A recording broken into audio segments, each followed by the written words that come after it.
ನಮಸ್ಕಾರ, ನಾನು ನಿತೇಶ್ರೀ ಮಾತಾಡ್ತಾ ಇರೋದು. ನಾನು ಬಂದು ಮಂಡ್ಯ ಡಿಸ್ಟಿಕ್ KR ಪೇಟೆ ತಾಲೂಕು ಮೊಸಲಿಕೊಪ್ಲು ಗ್ರಾಮದವಳು. ಅಪ್ಪ ಆಟೋ ಡ್ರೈವರು, ಅಮ್ಮ ಹೌಸ್ ವೈಫ್ ಆಗಿ ಇದ್ದಾರೆ. ಬಿಗ್ ಬಾಸ್ ಅನ್ನೋದು ಎಷ್ಟೋ ಜನರಿಗೆ ದೊಡ್ಡ ಕನಸು, ಹಾಗೆ ನನಗೂ ಕೂಡ ಅಲ್ಲಿ ಹೋಗಿ ಸಾಧನೆ ಮಾಡೋವಂಥದ್ದು ತುಂಬಾ ಇದೆ. ನಾನು ಬಿಗ್ ಬಾಸ್ಗೆ ಯಾಕೆ ಹೋಗ್ಬೇಕು ಅನ್ನೋಕ್ಕೆ ಕಾರಣ ಇಷ್ಟೇ. ಇತ್ತೀಚೆಗೆ ನಾನು ಸೋಷಿಯಲ್ ಮೀಡಿಯಾದಲ್ಲಿ ಹೂವಿನ ಬಾಣದಂತೆ ಅಂತ ಸಾಂಗ್ ಆಡಿ ವೈರಲ್ ಆಗಿದ್ದೆ. ಅದು ಇಂಟೆನ್ಷನಲಿ ಮಾಡಿರಲ್ಲ, ಅದು ವೈರಲ್ ಆಗುತ್ತೆ ಅಂತ ನನಗೂ ಕೂಡ ಗೊತ್ತಿರಲಿಲ್ಲ. ಜಸ್ಟ್ ಫ್ರೆಂಡ್ಸ್ ಎಂಟರ್ಟೈನ್ಮೆಂಟ್ಗೋಸ್ಕರ ನಾನು ಆ ಸಾಂಗ್ ಆಡಿದ್ದೆ ಅಷ್ಟೇ ಹೊರತು ಆ ಸಾಂಗ್ಗೆ ಅವಮಾನ ಮಾಡಬೇಕು ಅಂತ ಅಲ್ಲ.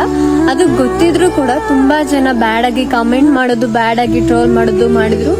ಅದು ಸ್ವಲ್ಪ ನೋವಾಯಿತು. ಇಟ್ಸ್ ಓಕೆ, ಅದು ನಾನು ಮಾಡಿರೋ ತಪ್ಪು. ಆ್ಯಂಡ್ ಕಮೆಂಟಲ್ಲಿ ಏನು ದೊಡ್ಡ ಸಾಧಕಿನ ಅಂತ ಕಮೆಂಟ್ ಬಂತು. ಅದು ತುಂಬ ಲೈಕ್ ಮೋಟಿವೇಶನ್ ಆಗಿ ತಗೋಬೇಕು ಆ ವರ್ಡ್ನ ಅಂತ ನನಗೆ ಅನ್ನಿಸ್ತು. ಅದು ತಗೊಂಡ್ರು ಕೂಡ ನಮ್ಮ ಕೈಲಿ ಏನೂ ಆಗಲಿಲ್ಲ. ಅದಕ್ಕೆ ಯಾಕಂದರೆ ಯಾವುದು ವೇದಿಕೆ ಸಿಕ್ಕಿರಲಿಲ್ಲ. ಈಗ ವೇದಿಕೆ ಸಿಗೋ ಚಾನ್ಸ್ ಬಂದಿದೆ. ಬಿಗ್ ಬಾಸ್ ನಮಗೋಸ್ಕರ ಅಂತಾನೆ ಈ ವೇದಿಕೆನ ನಮಗೆ ಮಾಡಿಕೊಟ್ಟಿದ್ದಾರೆ.